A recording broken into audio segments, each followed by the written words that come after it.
Come on, give it up for this red jacket. Color. In living color. I love you back. Excited to hear you talk for the next 7 hours. They're not. It's good to see you. It is good to be seen and not viewed. I get it. How many old preacher jokes do you have like that? Like, give me another one. Oh, God, don't do that. Don't do that. You have to elicit them. They come organically. The first time you hung out with me, you scared me so bad. So like, he was nice enough to spend a day with me talking about preaching. Mm-hmm. And in the middle of telling me about preaching, he starts preaching about blind Bartimaeus. Mm-hmm. And he starts acting out every character in the story of blind Bartimaeus. And blind Bartimaeus hollers in the story. Mm-hmm. And it's just me and him in the room. And he hollers full throat bishop voice across the desk at me. And I spilled my Diet Coke. But I've told people about that. I've told them you can preach on anything. Well, it's not really that. What we were talking about is spinning the text. Yep. Because on one hand, I'm a preacher, and on the other hand, I'm a film producer. And one of the things you have to decide whenever you do a film, you have a story, somebody brings you a story and you decide to write a script for it. You have to decide which character is going to be the narrative, who's going to be talking. And so if you take that principle and you apply it to the Bible, is it going to be told through the eyes of blind Bartimaeus, or is it going to be told through the eyes of Jesus, or is it going to be told through the eyes of the disciples? Because every POV, point of view, leads you into a different realm of truth. You see, it depends on whose perspective. It's like a husband and a wife live in the same house, have same address, eat the same food, but they're having two different experiences. And so the point of view determines the relativity of the truth, the power of the truth, the significance of the truth is all brought about by who's talking. You take the prodigal son. It's one thing to talk about it from the son's perspective. It's another thing to talk about it from the elder brother's perspective. It's yet a third thing to talk about it from the father's perspective. Okay, each perspective opens up a new ventricle of truth and feeling and perspective. And when you look at it in its totality, then you see the substratum of truth itself. All right, we've been going 5 minutes. You've already said ventricle and substratum, so let's slow it down. There's a reason I played My Shot from Hamilton when you came out, and you know why. You tell him. Can I tell him? Yeah. Bishop Jakes and I got to watch Hamilton together a while back. Yeah. So what I thought would be fun, just a game, and then we're going to talk about the book. It's going to be very spiritual. He warned me to brace myself for something he was going to surprise me with, so yeah. pray for me. And it's better than a dance-off. But what I would like to do is play a game where I give you a song title from Hamilton the musical, and you preach us a 1-minute sermon on that song title with a text. And how many of you would love to experience this? I thought you would. How y'all doing over there? This is gonna be the best night of your life. Starts right now.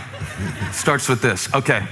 So the song that you came out to, My Shot. What's the text and what's the sermon? My Shot.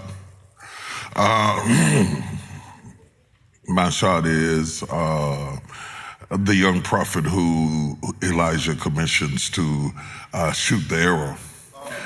And depending upon how far he shoots it, it determines, what he could have had. And said, if you would have struck the ground more times, you could have gone further. The power of the text exists in the reality that God does not make the shot for us, but he gives us all of the ingredients that are necessary to be successful. And so when it's my time to make my shot, you see, I can't wait on God to make the shot, but I have to have the will and the tenacity and the vision and the drive to pull all the way back far enough to take my shot. Touch your neighbor and say, it's my shot. If I shouted for you when you had your shot, shout for me when I had my shot. If I was glad for you when you had your shot.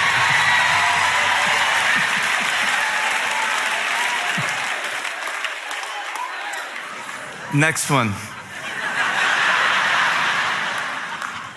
The room where it happens. Oh, gosh.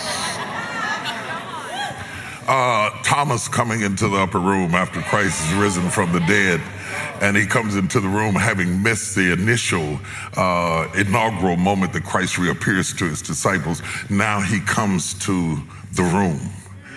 The power of being in the room will determine the destiny of his ministry and his life. He comes to a room that he enters into the door, but Christ comes through the door. Spirit enough to come through the door and man enough to eat fish inside the door. He boggles the mind of the disciples, but that was not what convinced Thomas to believe. What caused Thomas to believe, because otherwise Thomas would have thought he was a ghost. He says, reach hither your hand and feel the nail prints in my hands and touch my side, and be not faithless, but believe. And all of a sudden, the doubting Thomas is converted only because he is in the room. Now, touch your neighbor, say, I'm in the room. Even if I'm in overflow. In the room. One more. You want to say more about that one? No, I can. Because I was on a basic track. I was thinking like my shot is David and Goliath, but okay, yours is better. What else is new? No, or we could go in the room where they are mourning over the corpse of a 12-year-old dead girl, and all of a sudden Jesus puts them all out of the room until nobody's in the room but her and Jesus, and there alone, he raises her up from the dead because he has gone into the room with her, you know. And can you imagine what it would be like to be outside the door and certainly hear the sound of ruffling feet and think to yourself, who is that moving? I hear the scampering of little feet, and I know it could not be this girl because I know she is dead. I touched her and she was cold. I touched her and she was stiff. I touched her and I knew for sure that she was absolutely dead, but I hear the sound of the scampering of a 12-year-old's feet. Because she was in the room with the right person, she got back up again. So, my conclusion is, if everybody forsakes me and everybody leaves my room, as long as Jesus is in the room, I can still get back up again.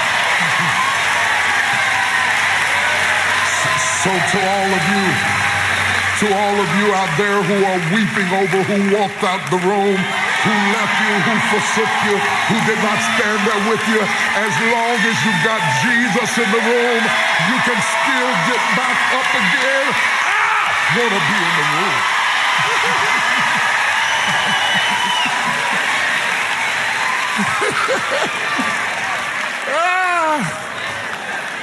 Don't think of nothing else, I'm running out. One more? Yeah, do it.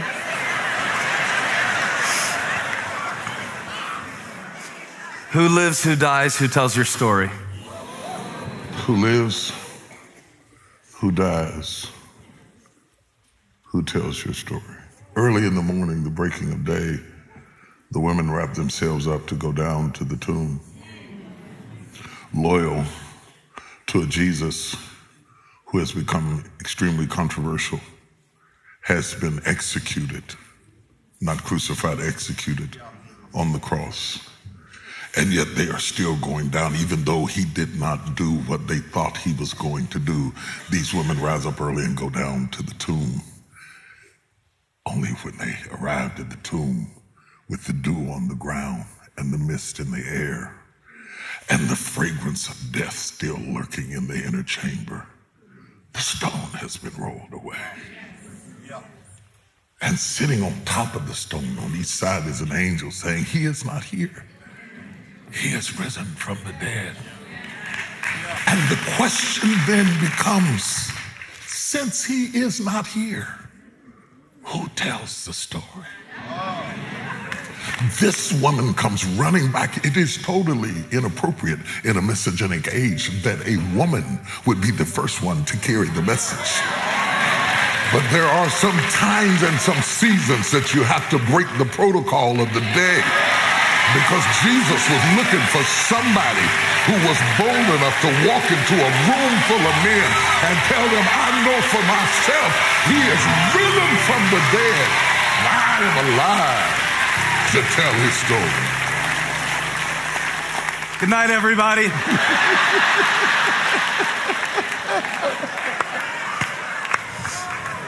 I thought that would be amazing. It was 100 times better than I ever imagined.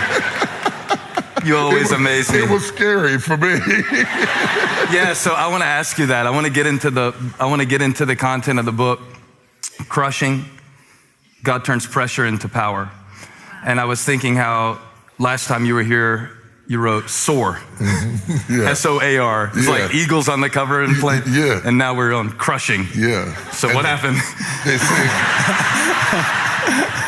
one is not diabolically opposed to the other.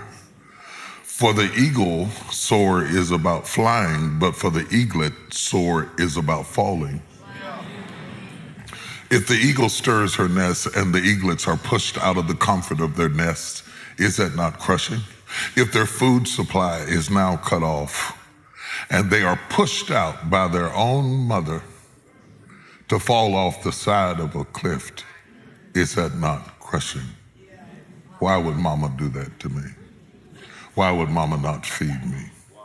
And in the process of the eaglet falling, flapping its wings in hysteria, it is the thing that crushed the eaglet that causes it to soar. Wow. And what the substratum of, you told me not to use the word, what epitomizes the whole value of crushing is to explain to people not to be confused when the crushing precedes a soaring. Because a lot of times, if we only tell you about soaring and we don't tell you about crushing, when something crushing happens in your life, it looks like what we preached is not true. Right. Whereas crushing is the process and soaring is the promise. You cannot have promise without process. And we live in a time where people preach more about the promises and less about the process. So what happens is when you come to church and you hear about the promise and you go home and you find yourself in the process, your life is a contradiction to your faith. But you are so loyal to Jesus that you would never admit that you are not seeing the manifestation of what your pastor is talking about in your life. And it looks like that you must be doing something wrong because they are talking about the blessings and the healing and the soaring and the power of God and the strength of God and how all things are yours and all promises are yea and amen and you're the head and not the tail and above and not beneath. And then all of a sudden in the midst of them saying all of those things, you are going home and dealing with marital issues, children who won't obey or comply, a sister who doesn't like you, a father who always preferred the other sister or daughter. And you're saying, how is my life in such shambles? Never realizing that those that God is going to anoint the most, he always crushes the most severely.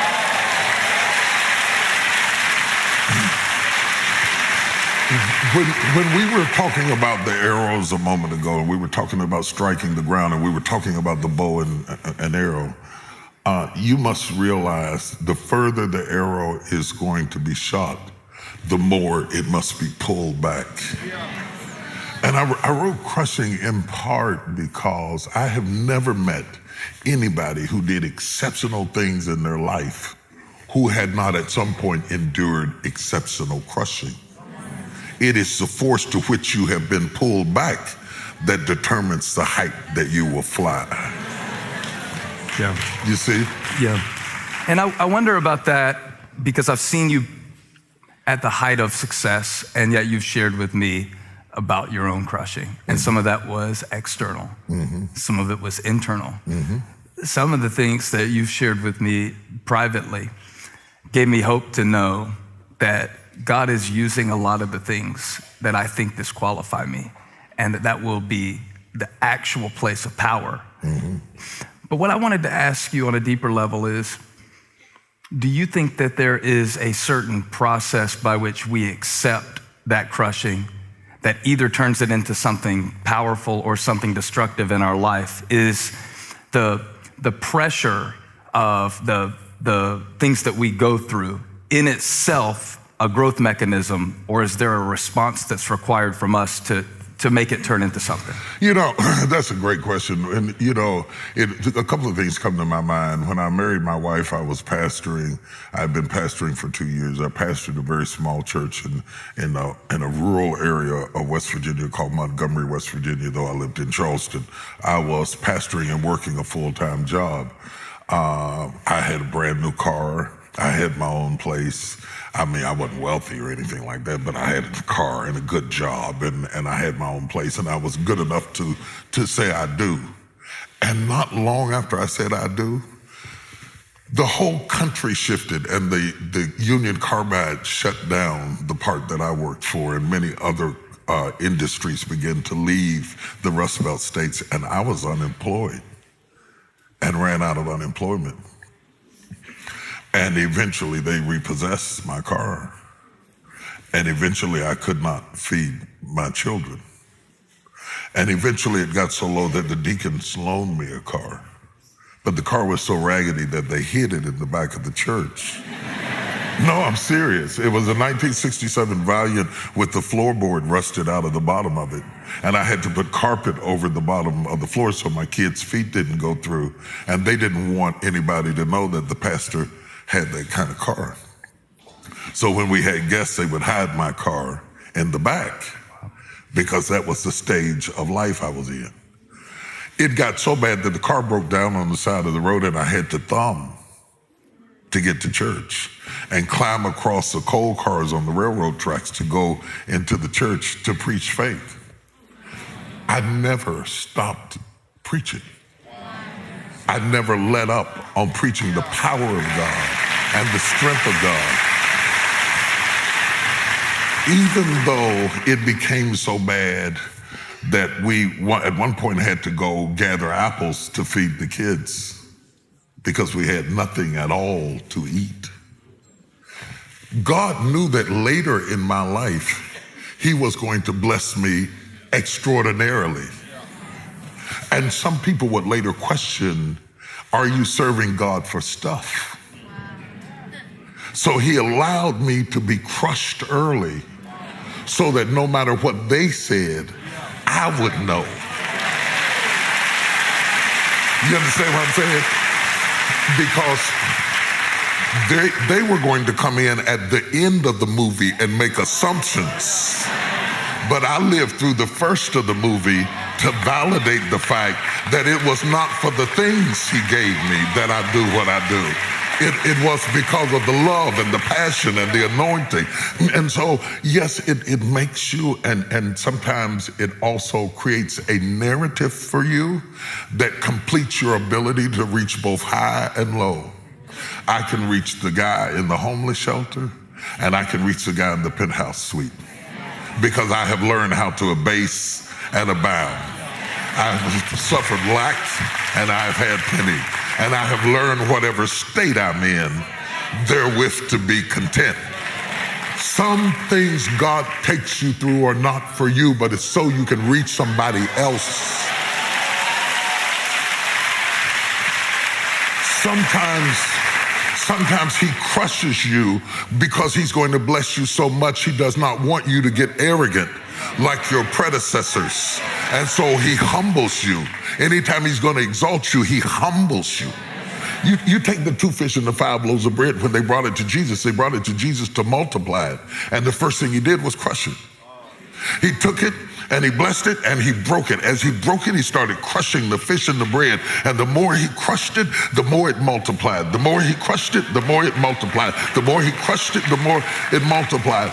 And all of a sudden you find yourself in a state of multiplication. And somebody comes in and says, look at all of that fish.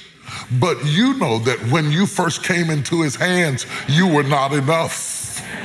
It was his crushing that made you more than enough.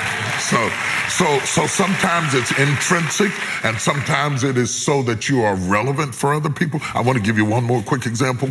Look at Aaron. You can give me one more not quick example. Okay. Look at Moses goes up on the mountaintop to get the 10 Commandments from God. Simultaneously, he also has the experience of getting the plans for the tabernacle. And there he is, God designs the garments. Now, you know, sometimes we'll have a name brand, something, but to be designed by God. Aaron's robes were designed by the Almighty God. And God says, of all the people that have escaped the trauma of Egypt, there is one guy that I will allow to come into the holies of holies and not die. And that guy is going to be able to access my presence and represent the children of Israel. The guy he is talking about has been left in charge at the bottom of the mountain. And so while God is designing what will be blue and what will be purple and what will be crimson, this guy has got the whole camp stripped naked, dancing naked around a golden calf. In the process, when Moses comes down off the mountain, he is so shocked. He drops the 10 Commandments because the one that God has promoted has fallen into an abyss so low that it seems like there's a disconnect between what happened up here and what happened down there. But it is really the wisdom of God. Because had God allowed anybody else to be the high priest, when people got ready to come and share their sins, he might be arrogant. But because God had so crushed him, he was humble enough that no matter what your sin was, he would remember his own. And that humility would make him able to connect with you and be kin both to the problem and kin to the answer. This is a shadow of Christ who became sin for us, that we might be the righteousness of God. He is in all points without sin, but tempted like as we are, so that we can come to him and he can be touched by the feeling of our infirmity. He became it so he could deliver us from it. Aaron is the shadow, Christ is the reality.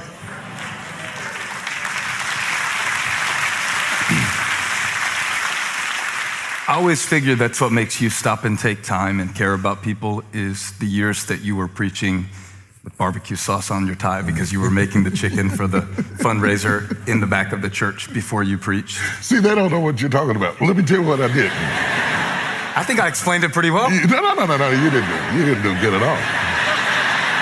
Just sit back, let the old man show you how to do it. My spiritual father is coming, and he's coming with 5 busloads of people to celebrate my 2nd or 3rd or 4th anniversary. And I've got maybe 30 members at best, counting pregnant people and dead folks. And so we have to have all of this food for all these busloads of people he brought. So my wife and I had to cook it, but we didn't want to look like we cooked it. We wanted to look like we had enough members to cook it.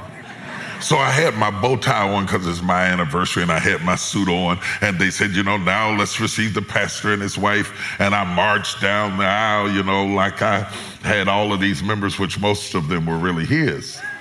And he leaned over and whispered at me and said, "You left a little barbecue sauce on your fingernails." I love that. You know what? I love it too, because you know what? I have always been tenacious. I have always been relentless. I never allowed my circumstances to destroy my intensity and my drive and my feeling that God was going to do something in my life. Yeah, so having come from a season of obscurity, and this is not 6 months of obscurity, this is No. How many years? Oh, years. I mean, years. I was in a church that I preached twice in 7 years. My job was to clean out the baptism pool and to shampoo the rugs 3 times a year, and on a Saturday I would do that.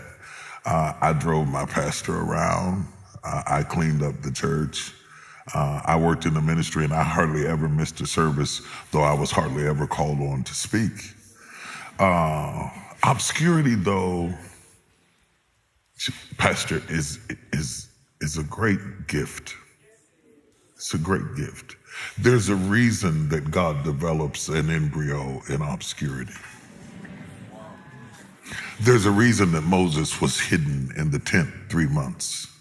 There's a reason that Christ dwelt in obscurity till he was 30. Obscurity gives you a chance to have development, to fight your own devils, to overcome your obstacles, to get your priorities in alignment. The problem we have today is that people want a success for which they have not been groomed for. Success that you have not been groomed for is like birthing a baby prematurely. The chances of survival go down the earlier the baby is exposed. And to be exposed too soon is not a blessing, it's a curse. You don't want anything before it's time. Nothing before it's time. There's a time and a season for every purpose under heaven. And so you don't want to get married too soon. You don't want to buy a house too soon. You don't want to be exposed to crowds too soon. And so because he loves you, it's not punishment, it's preparation. Because he loves you, he hides you in obscurity. Anything that's valuable, you protect. When I stay in a hotel, there's a safe for you to put your valuables in obscurity. Not because they're invaluable. And there's somebody listening to us right now who feels like they've been overlooked because they're not good enough. That's not right. You have been hidden because you are valuable.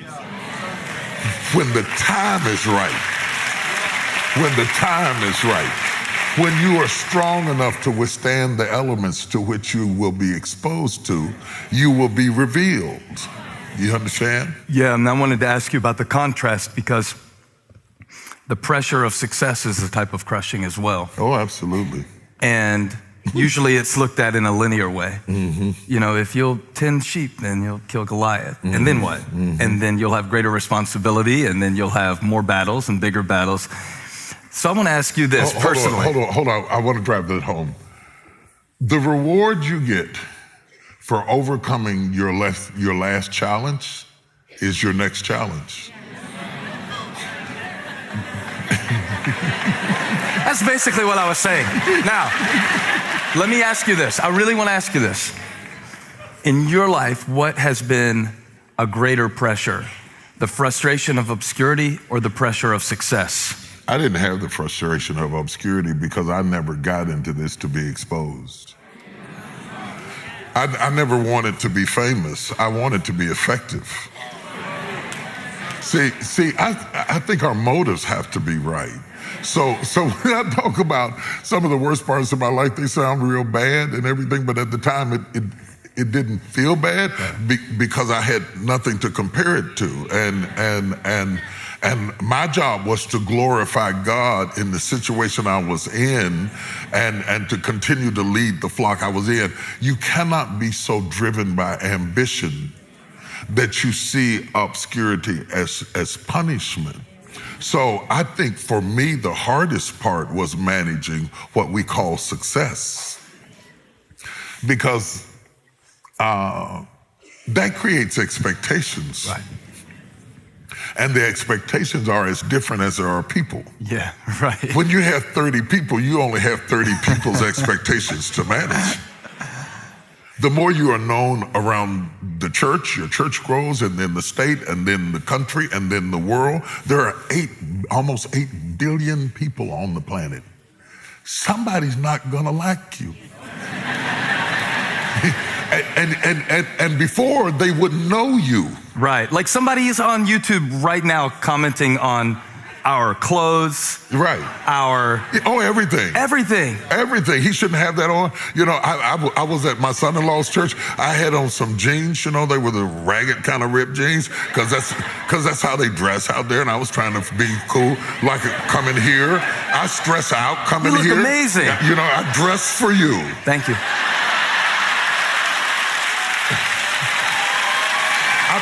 put great thought into this outfit. I am geared for suits and ties. I have all kinds of suits and ties. And then I come to you and I panic and I think, oh God, I have to be casual. What am I going to wear? And I start acting like a girl and sending pictures to people. Do you think I should wear this?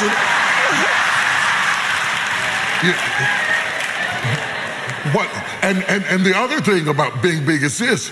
I preach in so many different worlds. I preach in worlds where they would church you for wearing this. And then I'll go and preach in a place where if I wore a suit and a collar, you would think it was strange. Being global causes you to be relevant in so many rooms where the rules are different. And you have to be flexible enough to be able to function in various types of situations and still be true to who you are. You see? Yeah. The Bible would say it this way, to him whom much is given, much is required. So the more that's given to you, the more that's required of you. That's why you ought not to despise the preparation, because what got you applauded over here will get you killed over here. And you won't even know that you have stepped into a different arena. Yeah, right. And you don't understand that this is not that. There's nothing worse than seeing a preacher who walks in a room and he thinks that this is that. So he goes into whatever the thing is that he does and he starts doing whatever he does. Oh, Lord. Oh, Lord, my God. And somebody's getting happy, but somebody's saying, why is he singing? Why is he singing? So your normal is somebody else's weird.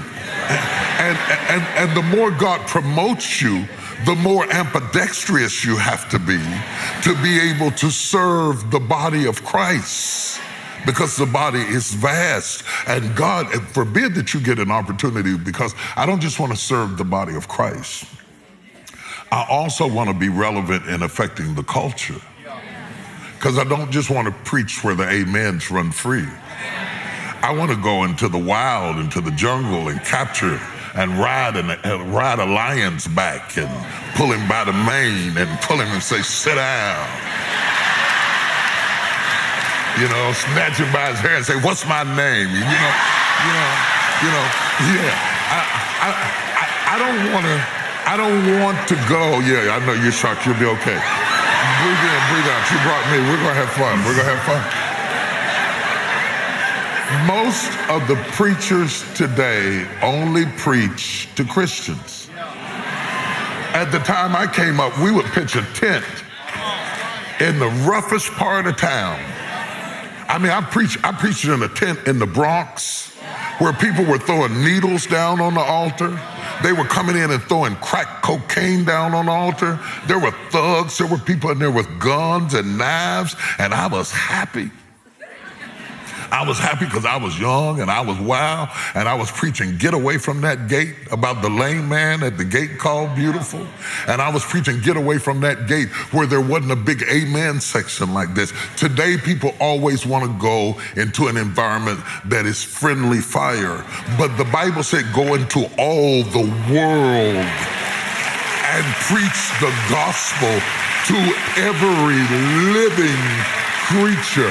Black creatures, white creatures, brown creatures, intellectual creatures, illiterate creatures.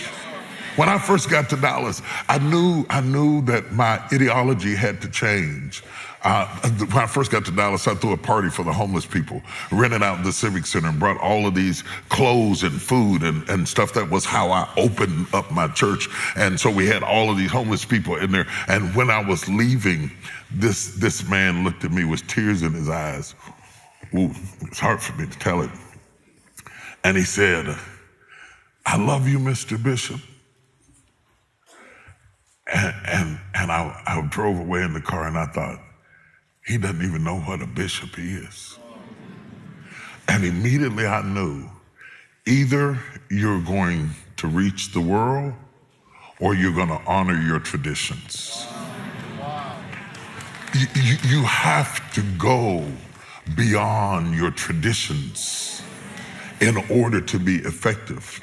And if you're going to do that, that pliability, what psychologists would call AQ, your adaptability quotient, your ability to adapt to environment, comes from being crushed.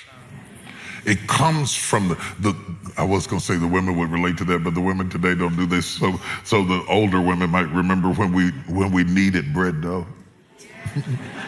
The younger women don't know what I'm talking about because they get the bread already made at the grocery store. But when you go home and ask your grandmother if I'm right about this, that if you're going to make biscuits from scratch, you have to knead the dough. And the more you crush it, the more pliable it becomes. And ultimately the bread will rise because you pressed it. And if you're going to be adaptable enough to fit into the future God has designed for you, then it is the crushings that prepares you not to be more loyal to your traditions than you are your calling. Not to look down your nose at somebody who is into what you just left.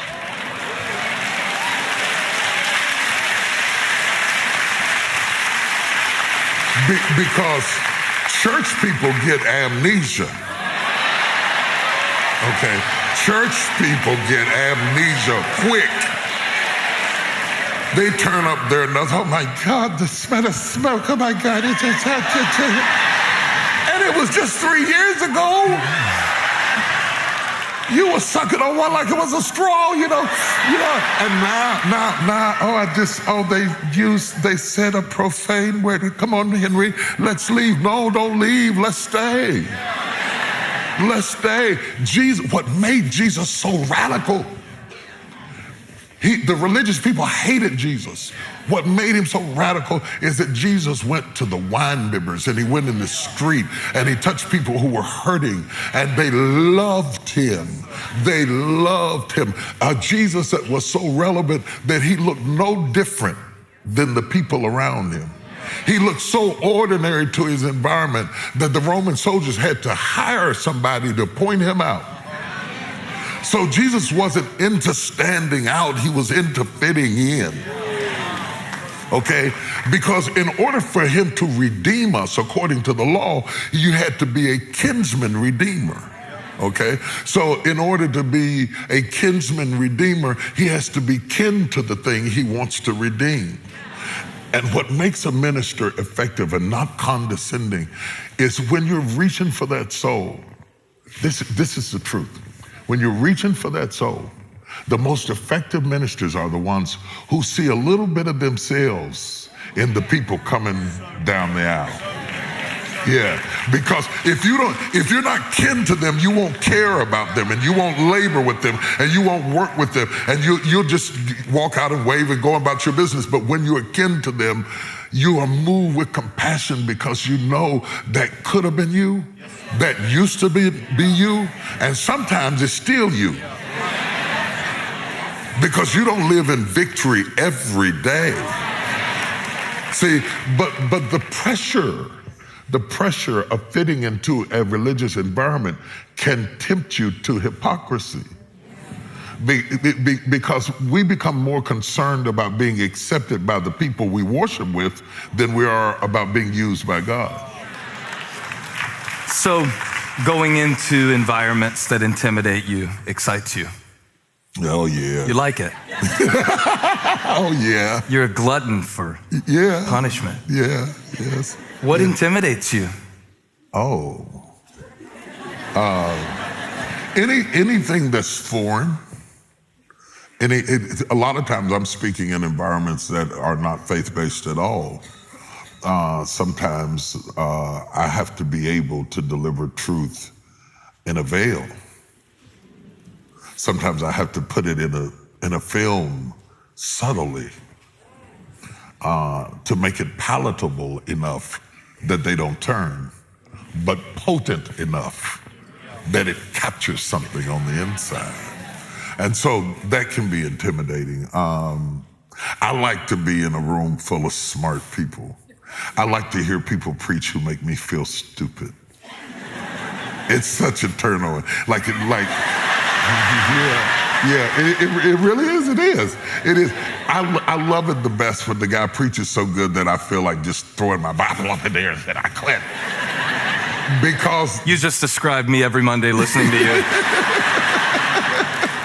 get out of here. And I want to ask you about, this is going to sound so silly how I say it, but I wrote down PMS. And It's early to be going there, but I put it from the perspective of, a lot of times on Saturday, I'm texting you frantically, like, hey, I've got people showing up and they need to hear from God. And I don't know if I have yet, I hope so. And you're kind to me. And then there's coming down after preaching a message, but it's so much more than preachers in here. I thought it would be helpful to talk about not just pre-message syndrome, post-message syndrome from a preaching standpoint, but I want you to describe, your pressure management system. Because, all right, I love the book. It's about how fruitfulness is not the end. Mm-hmm. That the gardener, the vine dresser, crushes the grapes to make wine. Mm-hmm. That process of pressure, if it's not managed correctly, it can paralyze you. It can actually it can shut you down.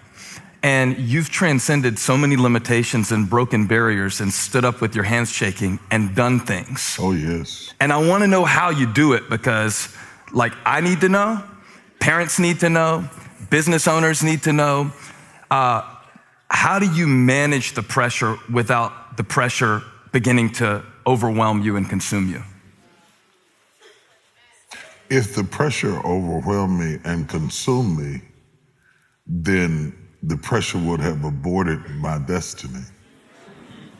And I refuse to allow how I feel to abort what I'm called to. You touched on so many things that are so important. First of all, I don't want to leave them with the feeling of you being uncertain of your message. He's never uncertain of his message. He's uncertain of himself. And the reason he's uncertain of himself is because everybody in this room can see everybody in this room, but they can never see themselves. And so your pastor can see everything, but he can't see himself. So when you can't, that's why you have a mirror, because you can't see yourself. I can see everybody. I see all of you, all the way up in the back. Hi. But yeah, how you doing? How you doing? I see you. You got that yellow shirt on, your arms folded. I see you up there. But yeah, I'm talking about you. Yeah, I saw you. Yeah, chocolate man in yellow shirt. I got you. The problem in life, when you are truly gifted, you can't see it. When you are truly gifted, it is your normal. And so the frustration is you're trying to manifest your gift, and you are manifesting your gift, but you don't know that is your gift because your gift is your normal. People who can sing aren't trying to sing, they just can. People who can write aren't trying to write, they just can. And so when they write things, they think, oh my God, that's not good. Oh my God, it's not good. Oh my God, it's not good. Because you can't see yourself. So sometimes the more gifted you are, the more vulnerable you are, and the more affirmation you need from your inner circle. Because I can walk off a stage and feel like strangling myself with a belt. Because that was very graphic. Good. That's my ministry, is to give you pictures. So the reason I think about strangling myself with a belt is because you should hear the guy that's preaching in me.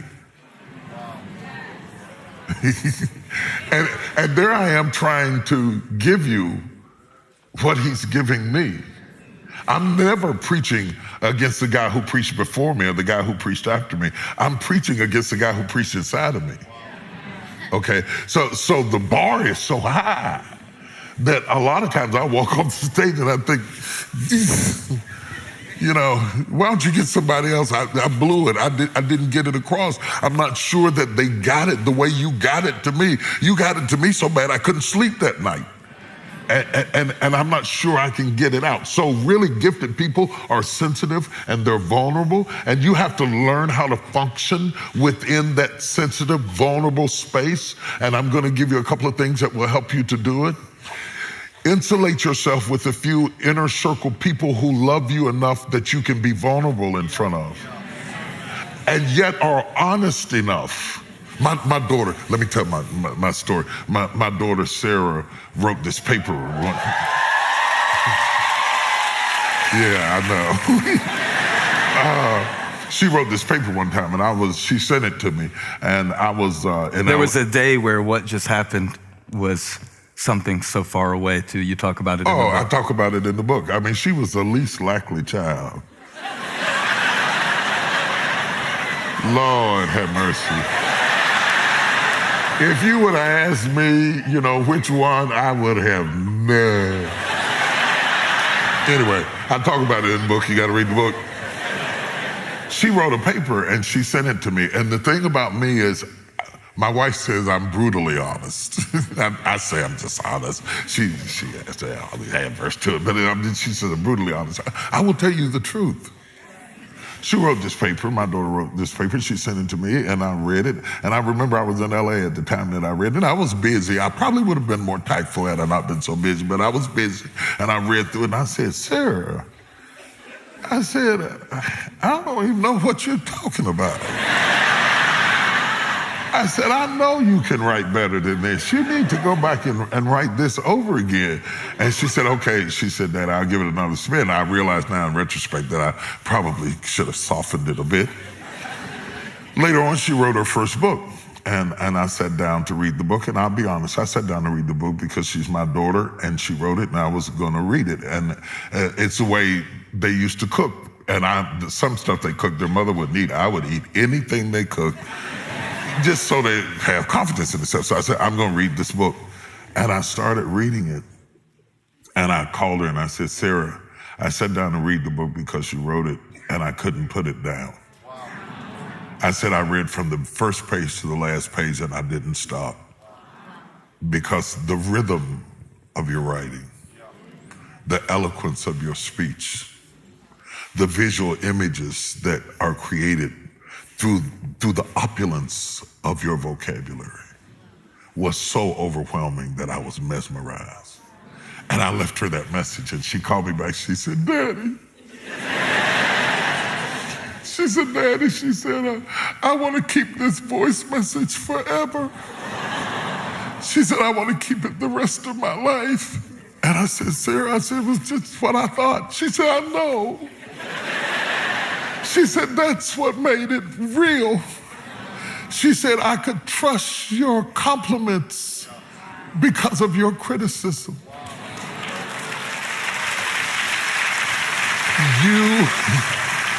You need somebody who's not just going to say it because they like you or say it because they love you.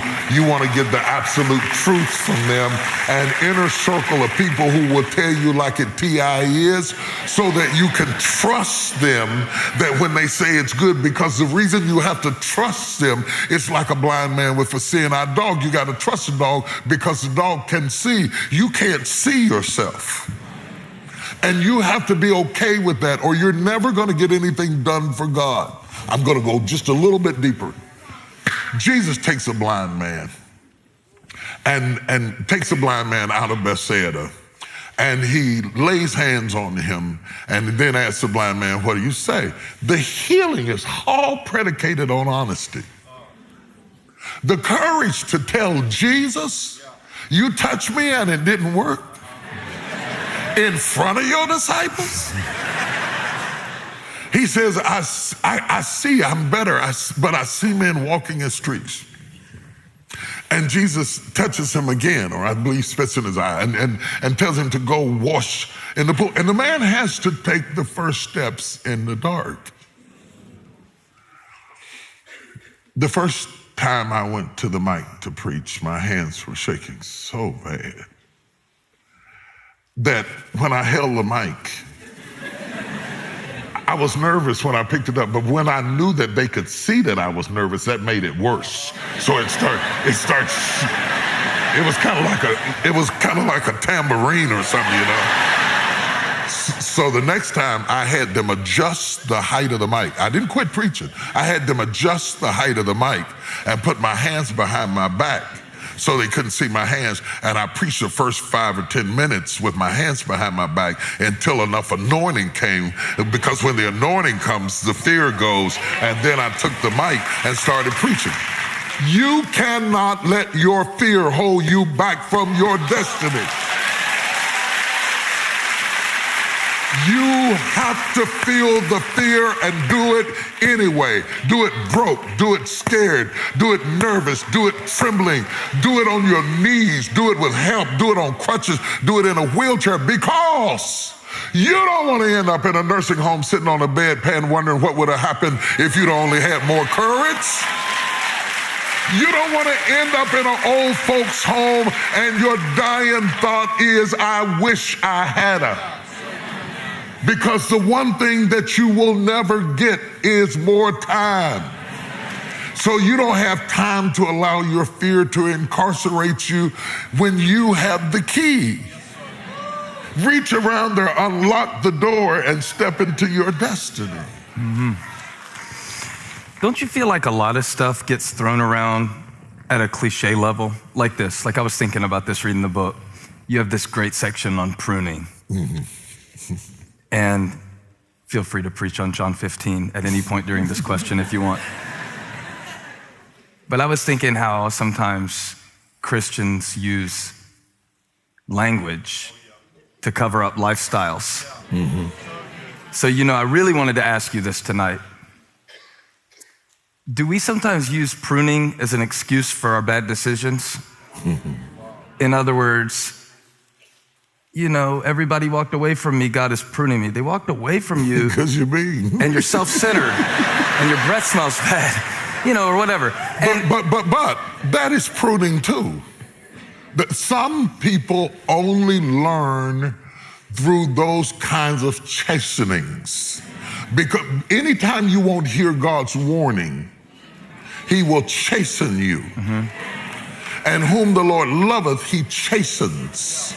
And you're right, they're not leaving because God is pruning you, but they're leaving because of your behavior, but your behavior is making them leave, which is still a pruning, because it comes down to how many will you have to lose for you to change.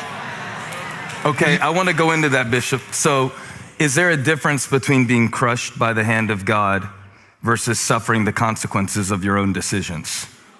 I think that sometimes God uses his hand and sometimes he uses yours. Yeah, sometimes he uses yours, but see, you cannot get God's people out of God's hand. Whether they are dysfunctional, whether they're emotionally dwarfed, they are still God's people. Whether they make bad decisions or stupid decisions or terrible mistakes, you cannot get them out of God's hand. The souls that are in the Father's hands, no man can pluck them out. Some of them are smart souls, some of them are proud souls, some of them are arrogant souls, some of them are prejudiced souls, but they are in God's hands, and God will keep working with them and working with them and reshaping them and breaking them and making them again and breaking them again until they become what he had in mind.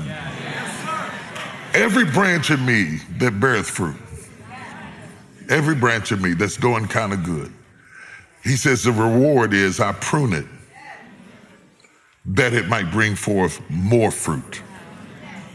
And ultimately, herein is my Father glorified, verse 8, that you bring forth much fruit, so shall ye be my disciples. In between fruit and more fruit is always a knife. When God gets ready to take you up, he always cuts you back. There will be some exodus. There will be some loneliness.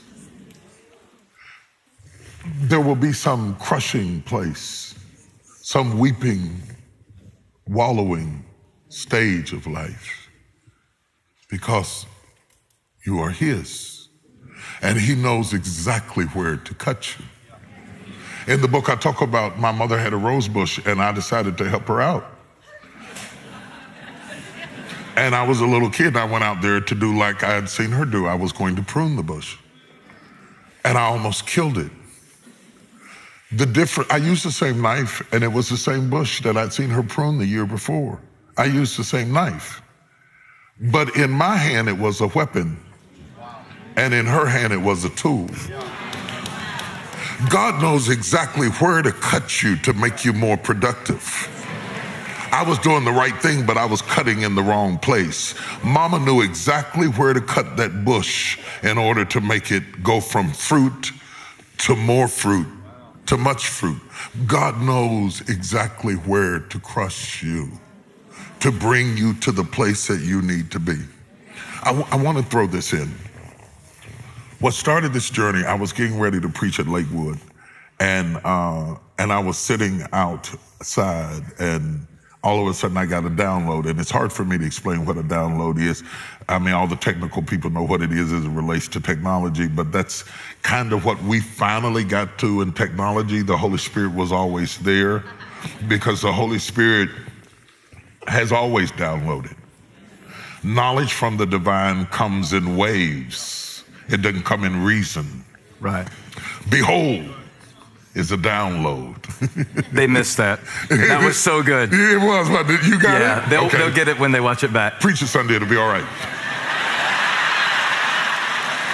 The word revelation is the Greek word apocalypse. It means to unveil, behold. It is a download. All of a sudden you know something that you didn't know, and it comes in a fullness, and God started giving me this download. Oh my God. It was not a normal one. It was a big one. It was too big to be a sermon. I was writing all over Legal Pass, trying to keep up with it and trying to get it all together, because all of a sudden I began to realize that when Jesus held up the cup in the Last Supper, that there was, and he says the New Testament is in my blood, that what was in the cup had synergy with the one who held it. The grape, you see, is one of the few fruits that is raised to be crushed. And Christ was born to die. And as he held the cup, the cup was a reflection of him, except that the cup had already been raised and crushed and resurrected in its eternal form, and Christ was about to be. And he says, take and do this in remembrance of me. I was born to die. You're about to see me be crushed. But understand that as he crushes me like this cup, he is transforming me from grapes to wine. And I wrote this because there are so many people listening at us right now who are being crushed, some in obvious ways, some in childhood ways. There are people in here who have been raped. There's people in here who have been molested. There's people in here who have been abused verbally, emotionally, mentally, raised without parents, never been loved, never been treated right, and they have been crushed. There are people who are being crushed right now in situations that don't work, in circumstances that are overwhelming. Sometimes the pressure is visible and you can see the assailant.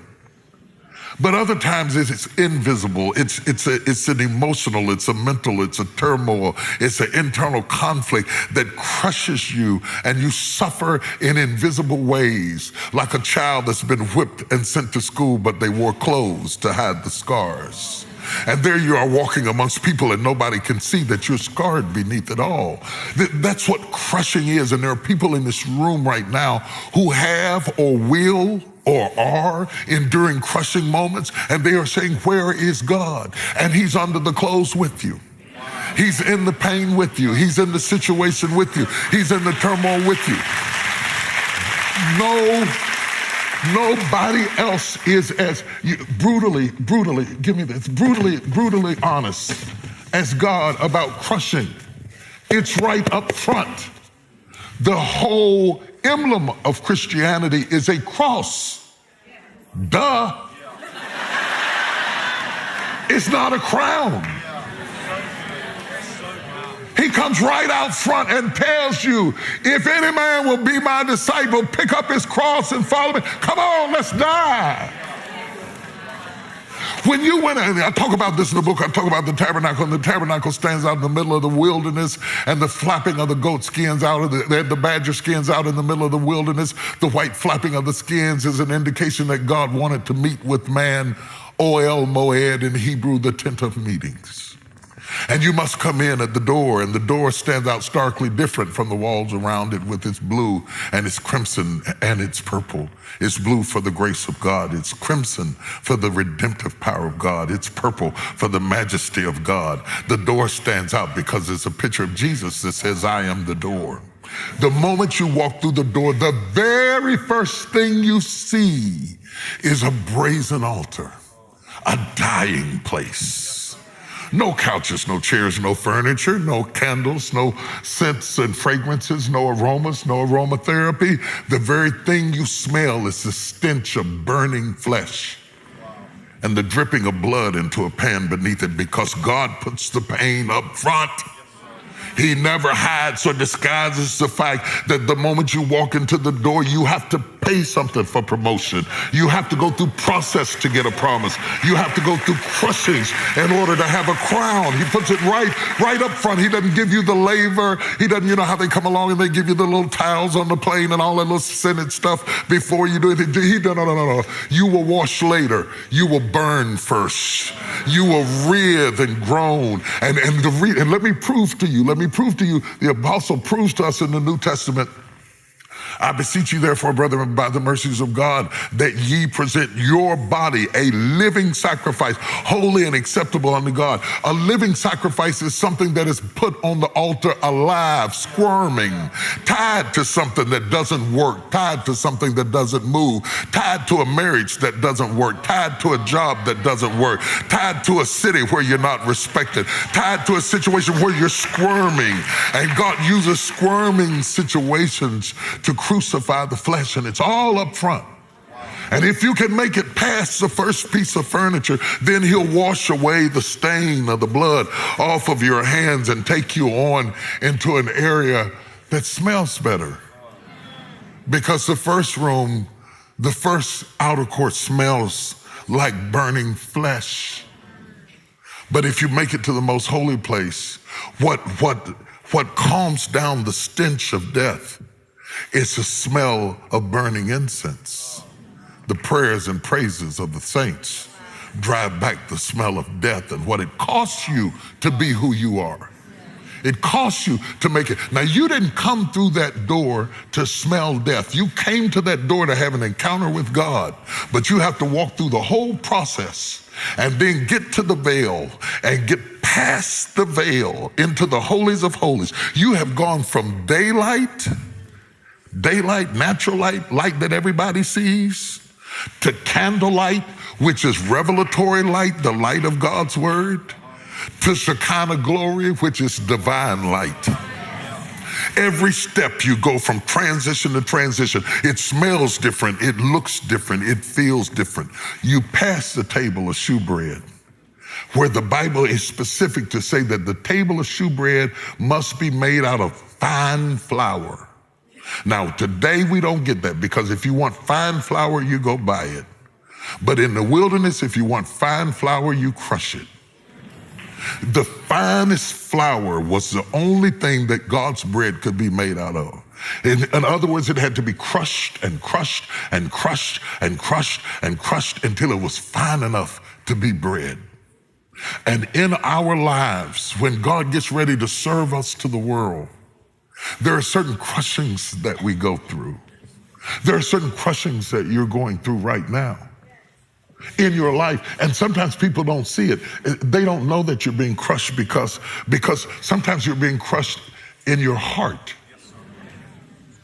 in your emotions. I was doing research for my book, and I found out that the same part of the brain that processes physical pain processes emotional pain.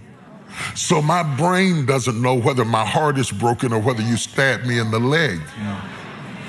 The same part of the cerebellum that sends the message that you're in pain is just as intense about a broken heart as it is about a stabbed leg.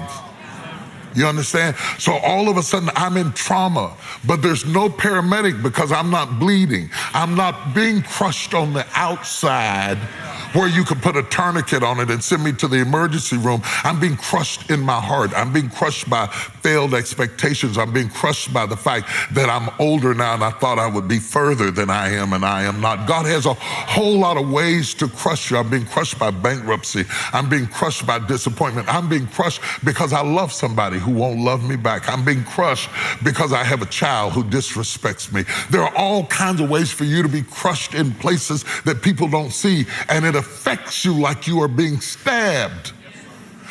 This trauma of the soul cannot be treated in the hospital. This trauma of the soul, this secret crushing that God allows us to go through sometimes in our life are beyond explanation.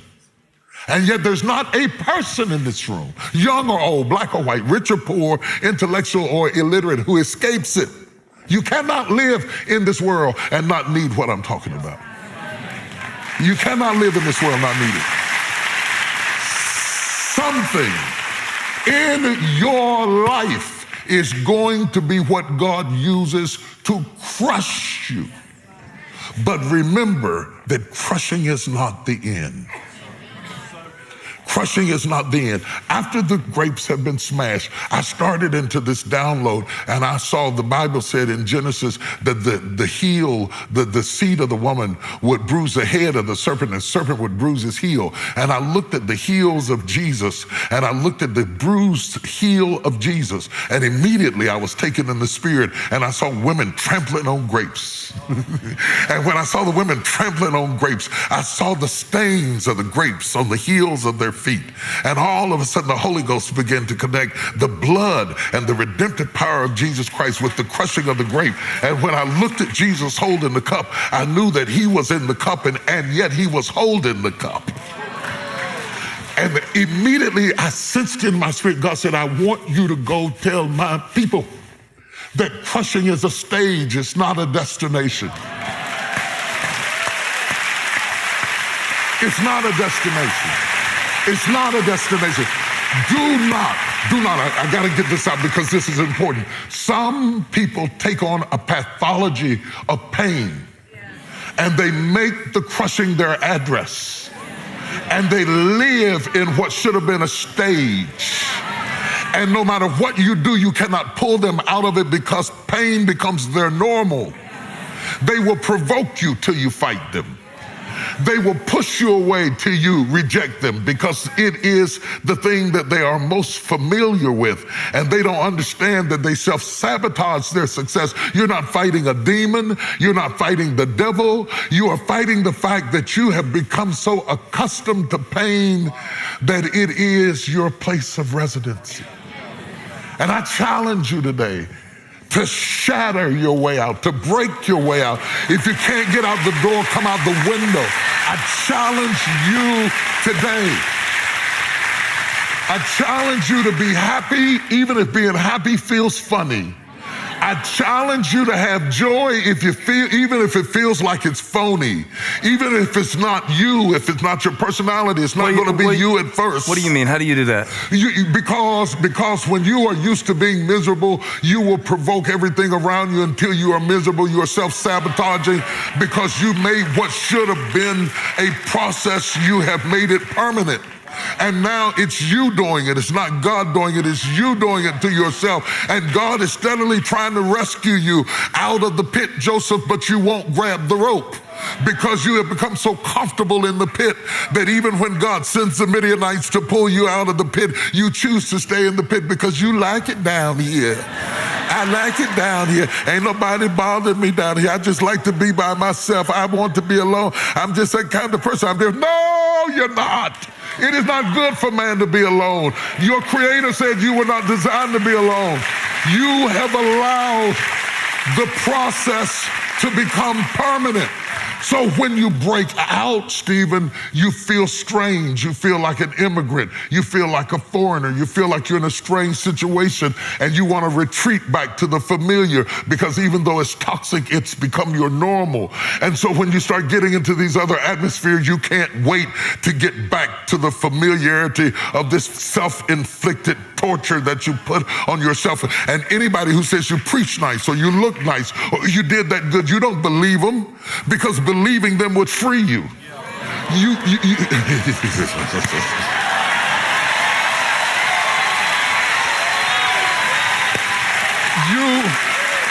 don't believe them. If you believe them, it would free you. Jesus said, you shall know the truth, and the truth shall make you free. That means if I was the devil, all I have to do to keep you bound is keep you from knowing it. You can be beautiful, just don't know it. You can be wonderful, just don't know it. You can be effective, just don't know it. You can be smart, just don't know it. And so the enemy keeps you blind to what you have because you're not used to light. The hardest thing in the world is to go from dark rooms into bright light. And so all of a sudden you say, ooh, that's too much. And so when God does want to emancipate you, you have a tendency to go back into the crushing place because it is your familiar place. But in order for you to find your strength, you have to not only go into the crushing, you must come out of it. You cannot make wine under feet. It has to come from the crushing stage to get to the wine stage. It has to survive. I talk about the fermenting stage and all of that in the book. It has to go through these different stages ultimately to become wine. And grapes are at their best when they are wine. Grapes are at their best when they are wine. They are strongest when they are wine. They are more effective when they are wine. They can affect the consumer when they are wine. They infiltrate the blood system when they are wine. Sound like you got some they experience. They don't have to go through digestion when they are wine. You understand what I'm talking about? Please, please, please. I feel in my spirit God breaking through some deeply personal things in this room. Some things that we don't get on Sunday morning and that we don't talk about and that we don't expose people to. Some pathologies. Some ways in which you process yourself that keeps you underfoot. And I wrote Crushing to tell you, yes, you go through it and I go through it and we go through it and we all go through it. And I've never met anybody extremely gifted who has not gone through extreme crushing, but none of them stayed there. And I believe that many of you, your time has come to come out from underfoot, even if the foot is your own. And to finish the process of becoming what God had in mind. Jesus says, Father, now glorify me with the glory that I had with you before the foundations of the world. Take me back to what you had in mind. Now, the cross is the transportation. It is not the destination. Wow. First thing my grandmother taught me, I was walking through the house, I was a little boy, I'll never forget it. I had bought a crucifix somewhere and it's still, a crucifix has Christ on the cross. And she said, no, baby, she said, don't wear that, he's not there anymore. He's not there anymore. It's important that the cross be empty to remind you that he did not get stuck in a stage. Amazing. Touch somebody and say, I'm not there anymore. Not there anymore. Some people need you to be there because they have built a system around your pain. And they have created jobs around your dysfunction, and they don't want you to get well. Because if you got well, they're afraid that they might not be important to you. And sometimes it's not in their interest for you to recover. I'm going on and on. Let me shut up. I should write a book or something. I should write a book.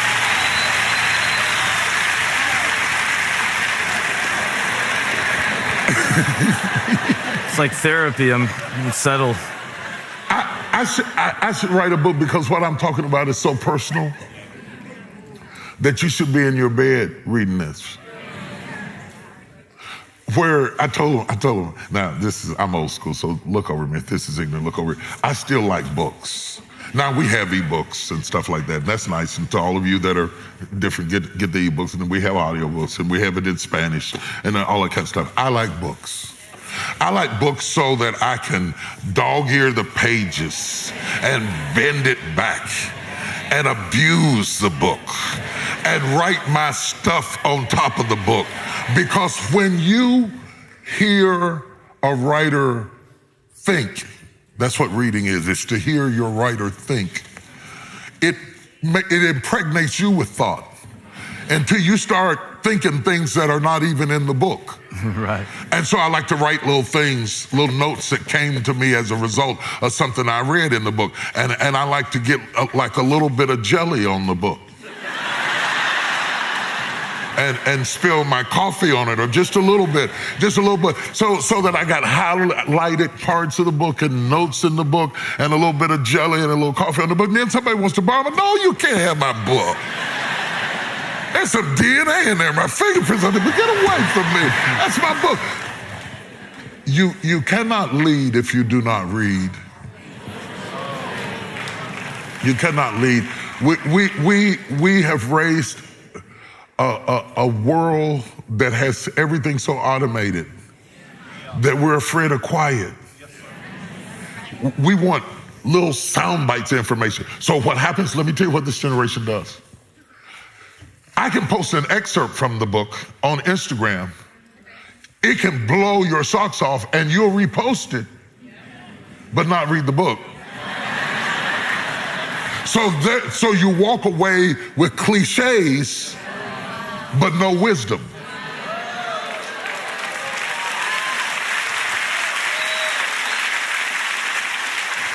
So when the enemy tries you and finds out that there's nothing beneath you but something that you reposted, but right, you really don't understand and you really haven't delved down into, and he starts attacking you on the level that you spoke on, you're not able to stand up against it because you don't have the roots. You understand what I'm saying? Yeah. I sense that coming through in the book, that you're frustrated with this microwave mentality. Yes, that you're frustrated with this skim the surface spirituality. Yes. That you're seeing a failure of it in the church and in our lives. Yes. And I don't want to leave this world without making sure that what our fathers passed to us is passed to you. Our fathers sat around the dinner tables and talked about the Lord, and we would wash dishes and do anything just to be in the kitchen or be around where the conversations were being held.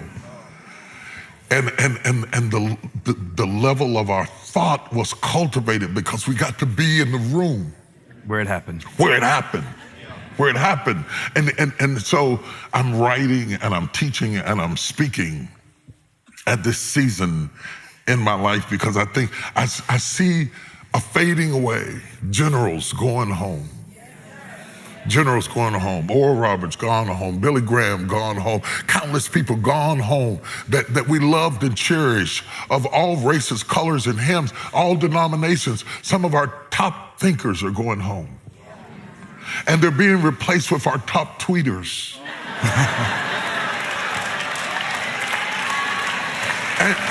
and so we're now bragging because it's trending. My God, it's trending. You know, it's trending. It's trending. And what I want is to get the word in a place that can't be hacked. Thy word have I hid in my heart, so that what I'm talking about is so deep it has to get in you to heal you. It can't just be something cute you put on so you get more followers. I don't want to do that with you. I didn't come up here so you get more followers. I want you to get this down in you so that when you have one of those bad nights like I've had, where you're curled up in a corner and you really secretly want to die, that you have enough inside of you to pull you up off of the floor and get you back up on your feet again.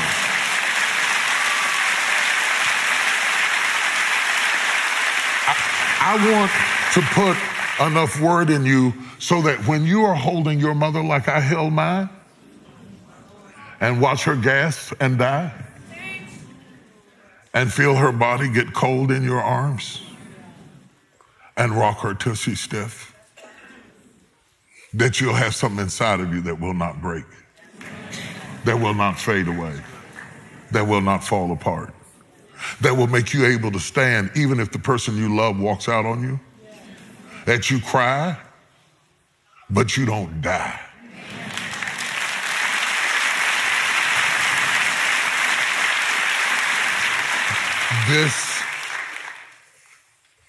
This is not about selling books. It's about leaving footprints. I'm okay if you don't get the book. I'll be fine. I'm good. This is not about commercialization. I say I'm good because all my kids are grown. I'm good.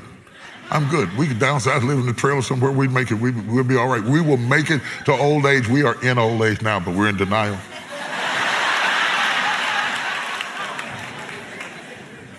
I want to leave footprints behind.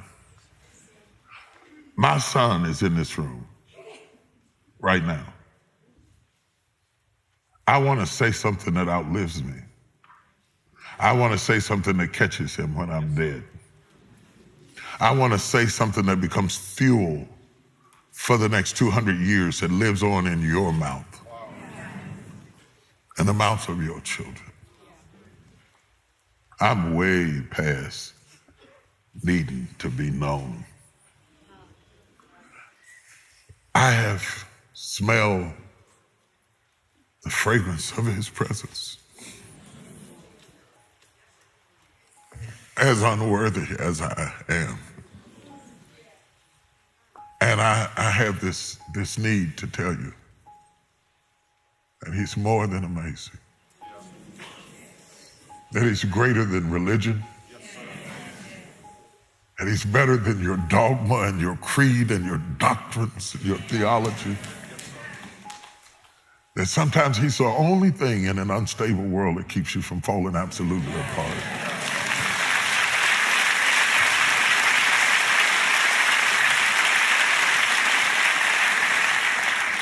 So, I call it crushing. And I want to tell you something, I'm gonna be honest with you. The subtitle really isn't mine, it's what the publishers wanted. My title really was Crushing is Not the End. Because the substratum of the book is really about not getting stuck in a stage and deteriorating and rotting and giving up on yourself and your dreams and how to be productive at every stage of your life, and not to think because you have a setback that this is not God and that you can't win and that you can't be successful, because I would not be here. If I believed the first 10 years of my pastorate, I wouldn't be here. I pastored the first few years of my church sitting on a piano bench. My foot was the drum. I played for myself while I was preaching. I took all the money from my job and put it into my church. My mama was frying fish and chicken behind the wall because she believed in my dream. And had success been determined by numbers, I would have quit. But the Bible said, after you suffered a while, I'll establish you and make you perfect. When I started preaching all over the country like you're preaching all over the country, I was still pastoring a storefront. And they were making fun of me because I was preaching in all the biggest churches around the country, and I came home to a storefront. It was so small that when people came to visit me, I would stand at the front door and watch them drive past. No, I'm not being funny. I'm telling the truth. They would be looking for my church. It was, at that point, it was right across the street from Rose City Cafeteria in South Charleston, West Virginia. And they would be driving past. They were looking for one of those big places. They went right past my church like it wasn't even there. When I got on national television, I had one staff person. I had, in our entire ministry, we had $8,000 in the bank. And the first time 1-800-BISHOP-2 rang in, I had all the church mothers answering the phones. I had a phone in the pulpit, I had a phone in the sound room, I had a phone in my office, and I had a phone in Beverly's office, and I had all these old ladies that answered the phone and said, 1-800-BISHOP-2. And they were writing stuff, and we couldn't even read what the people had said. We couldn't read the prayer requests because our hands were shaking. And I didn't own a duplicator. I borrowed a duplicator from Brian Keith Williams and drove to Columbus, Ohio to get it and to start duplicating things. It does not matter where you start. Do you hear me? It does not matter where you start. It matters where you finish. It does not matter how you suffer. It does not matter how they laugh at you and make fun of you.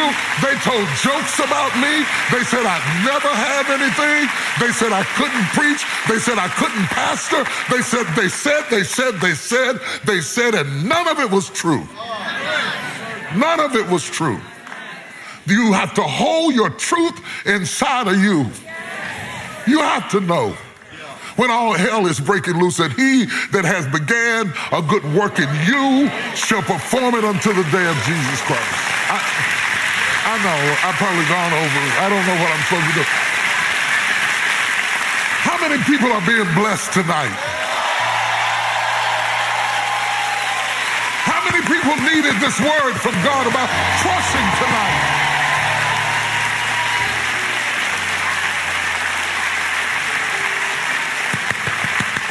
Everybody in here who's been through something crushing, just trust somebody and tell them it crushed me, it crushed me.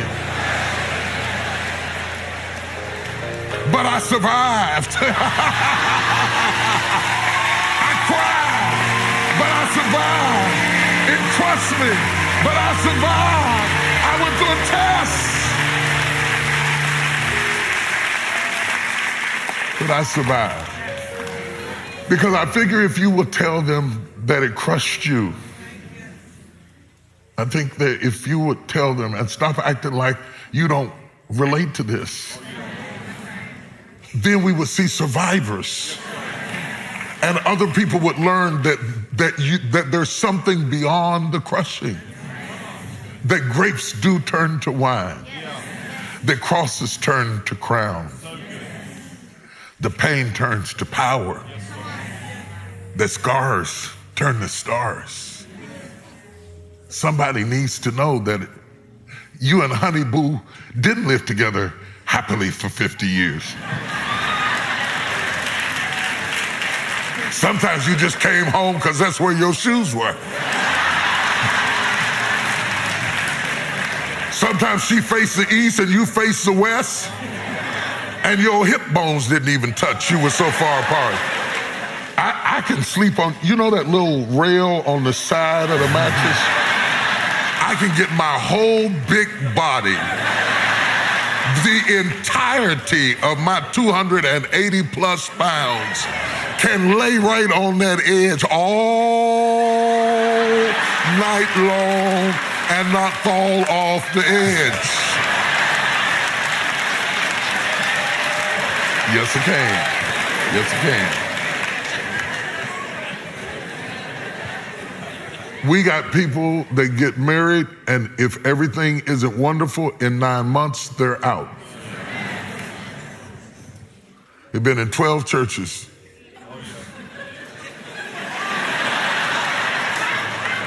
They quit every job they had because they don't recognize your worth and who you are. Shut up. Shut up. Grab a broom. Sweep, mop, do something. God put you there to learn something. It's not always about the money. Sometimes it's about the moment. Sometimes it's about somebody you met. Sometimes it's somebody God sent you there to influence. Everything is not about you.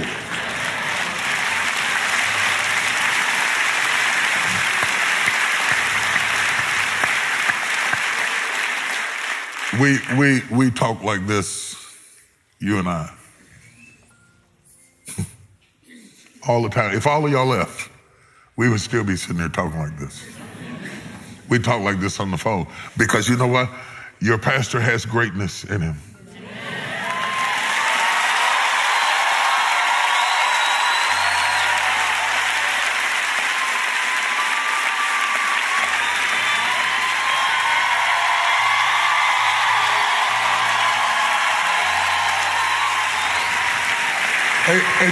And you know what greatness needs? Greatness always needs a friend.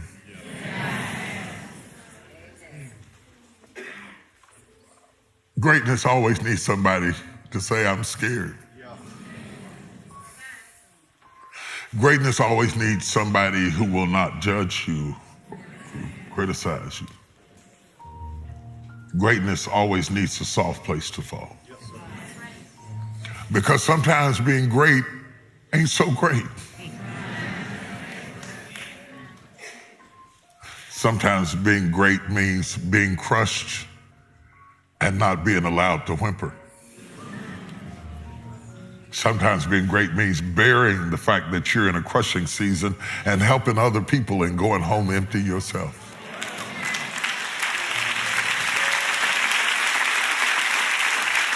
Sometimes being great means giving all of your courage to people until they go home encouraged and you get in your car discouraged and sit up to 2 or 3 o'clock in the morning trying to get yourself to sleep. So before you become jealous of anybody you see on any stage, I don't even have to be preaching hip hop, rap, I don't care what it is, poetry, drama, art, science, math, technology, I don't care what platform it may be. They didn't get there because they were cute. They got there because they were crushed.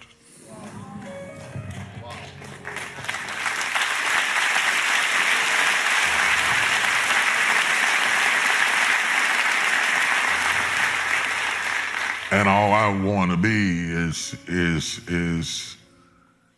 some soft place for you to say, I'm tired, or I'm mad, or I'm aggravated, or I got a revelation I heard from God, or I feel empty. And the reason I want to give you that is because I know so well what it is to need that. And I know how valuable it is. When you are crushed in secret places, nobody comforts you. When you are Superman, nobody knows you're Clark Kent. And for every heroic mama, grandmama, big mama, daddy, big brother, uncle, single parent in this room, you know what I'm talking about. You know that mama's not always as happy as the kids think she is. You know that it's not always as easy to be daddy as it looks like it is. You know what it is to have to be consistent while you are being crushed.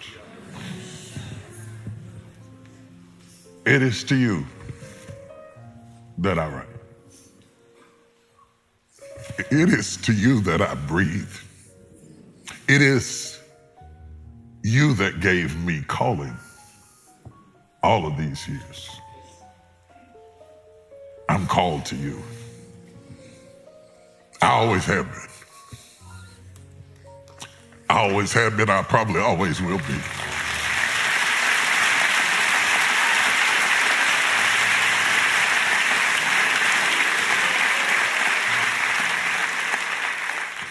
Can I get up? I want to get up. get up. I want to tell you that I'm here for you. I ain't much. I ain't much. But he called me because of you. When I first started preaching early in my ministry, I wasn't used to big stages and big crowds and all of the heat and all of the headaches and all of the criticism and all of the envy and all of the strife and all the stuff. Let me fix my clothes, Lord. Fix the old man up if you're gonna be standing behind me. Least you can do is fix me up. And when this old country boy first got exposed to what it costs to be up front, I didn't want it. And I had gone to Evangel Temple in DC to preach, and I had decided I'm gonna preach tonight and I'm gonna quit. The Washington Post had written what I thought was a blistering article about me, because that's what they do. They never write blistering articles about preachers that aren't big enough to be known, because then the controversy sells product. You have to be big enough to be attacked.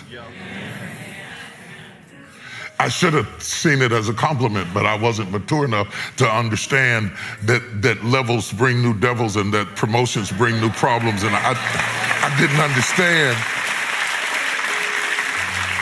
that to be in the paper at all, even though I was misunderstood in the paper, meant that I was significant enough to be evaluated. I hadn't gotten there yet.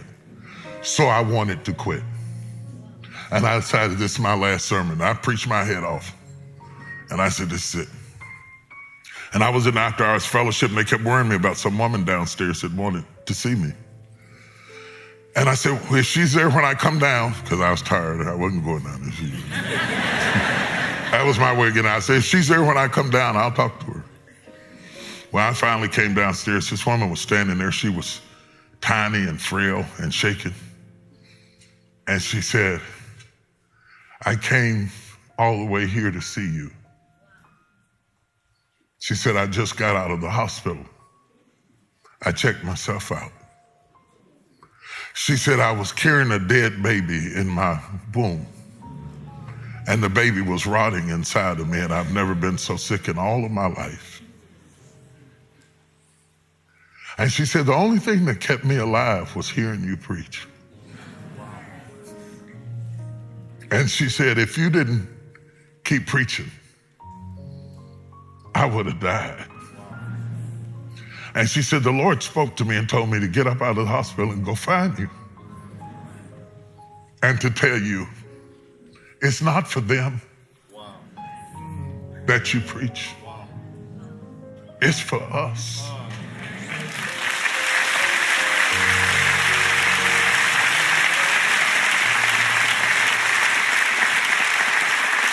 She said, it's for us. It's not for them. It's for us. I staggered back like she'd shot me. I got in the car, man, and I cried all the way home. I couldn't stop crying. Because that woman I didn't even know reminded me why I am breathing. Now, that was early in my ministry, and right at the point it was beginning to explode. Last year, 2 years ago, I was on a book tour, and this woman walked up to me at the signing, and she said, you remember that lady that came to see you at Evangel Temple? And when she said it, I started crying. I lost it immediately. She said, I'm that woman.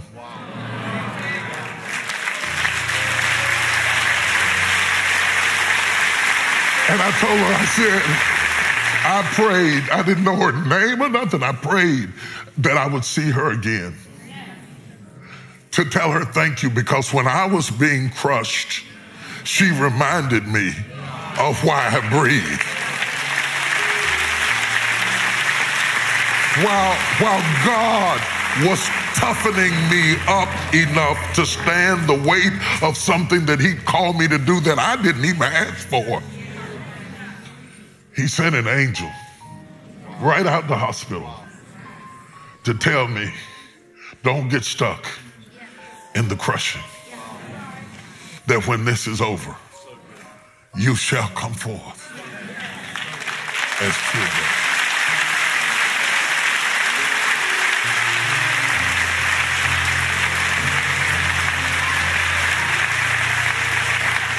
And I feel like I'm here for a reason. I don't care whether you get a book or not. I'm here for a reason. I wrote the book for a reason. I'm standing here for a reason. Because I think that I'm supposed to give to you what was given to me. That if you are in or have been in your crushing place, don't you die here.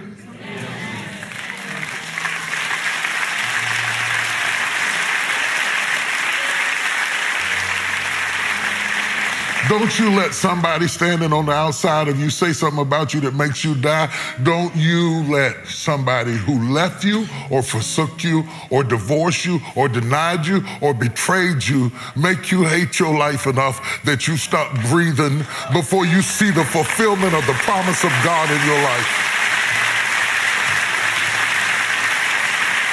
And so whether you're in this room or whether you're in one of the campuses or whether you're in an overflow room or whether you're standing outside peeking in the door or whether you're streaming online, I wrote a book that ain't sexy and ain't full about the promises of God and 3 ways to be blessed and 5 ways to get a new car and 2 ways to get your house painted while you sit on your couch. I wrote to the people who have been crushed.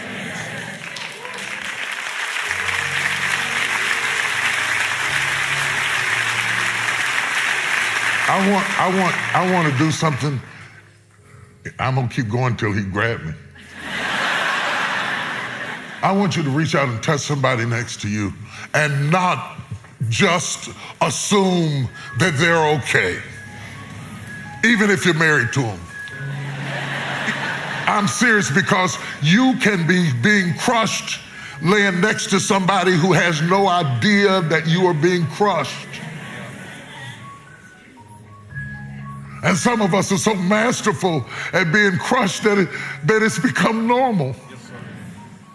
You might be touching somebody right now who has got stuck in a state of crushing and they can't get out. You might be touching somebody who runs away, anybody who looks like they care about them, because they're scared of rejection. And the only way of coping is to not let you in, because if I don't let you in, then I don't have to see you go. You might be touching somebody who was abused as a child, raped by a relative. And they all made up and gussied up and looking good, and they don't want you to know that they have nightmares and terrors and flashbacks. You might be touching somebody who's trying to be a father and didn't have one. Trying to be a man and never saw one.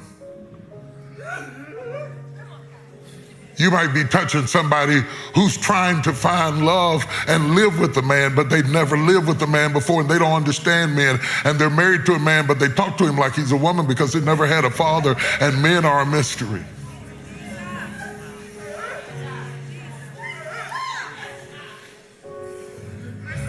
You might be talking to somebody who's trying to raise a child and you gave them everything and they're still angry and disrespectful, and you work like a dog so they'd have the best of everything. And now when you need them the most, they don't understand you and you don't feel appreciated and you don't feel loved, and you come to church. Sometimes it's your only escape is to get in the house of God and worship yourself till you are drunk because you can't deal with what's going on in your life. Squeeze that person's hand right there, because that's who I came to talk to tonight.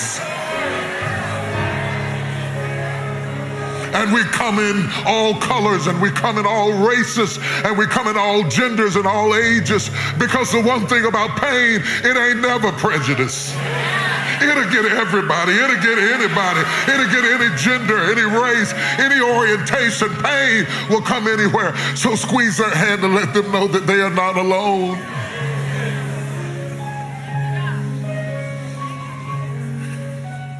And so here I stand, Lord, with these your people. These are your grapes. Clusters and clusters and clusters of grapes that at some point, at some time or another, they have gone through something. Maybe going through something right now. But oh God, I know you're the winemaker. Woo!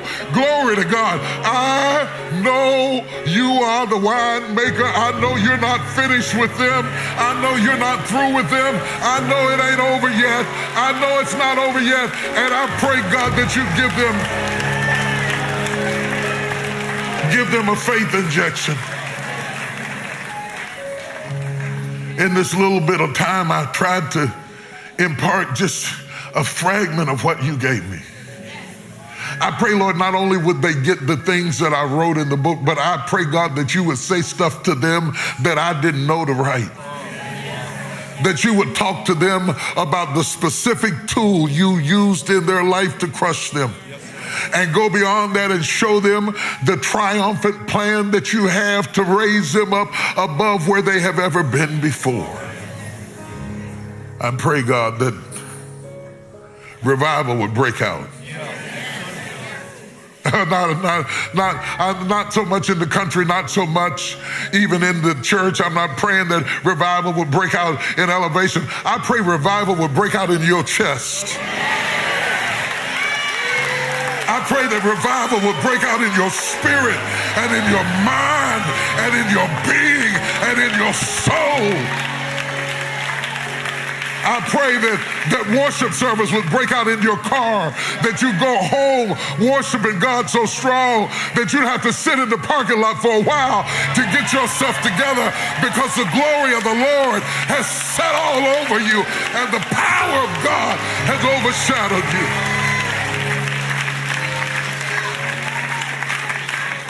Father, I pray for this young lion pawing behind me. I pray that his teeth be sharp and his back be straight. I pray that his head be held up high. And I pray, Lord, that you'd make his feet as hinds feet, strong enough to climb for years and years and years and years and years to come, and that he would do like David and serve his generation well. I pray that the power of God would overshadow every pastor in this room, in the overflow, in other places, watching online, every leader, every feeder, every single mama, every daddy trying to be a dad, every man trying to pull his weight, every young boy trying to figure out who he is and get himself together and wishes he was further than he was right now. I pray that the power of God would find them.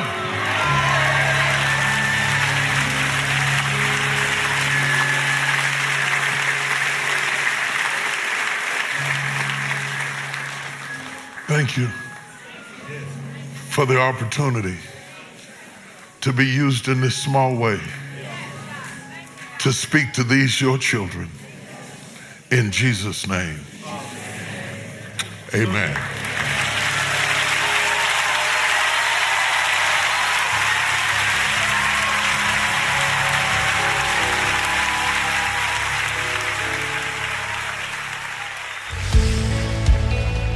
Hey, thank you for watching. Make sure you subscribe to this channel so you don't miss a single video or live stream, and share this video with a friend. And don't forget, you can join me live every Sunday. Thanks again for watching.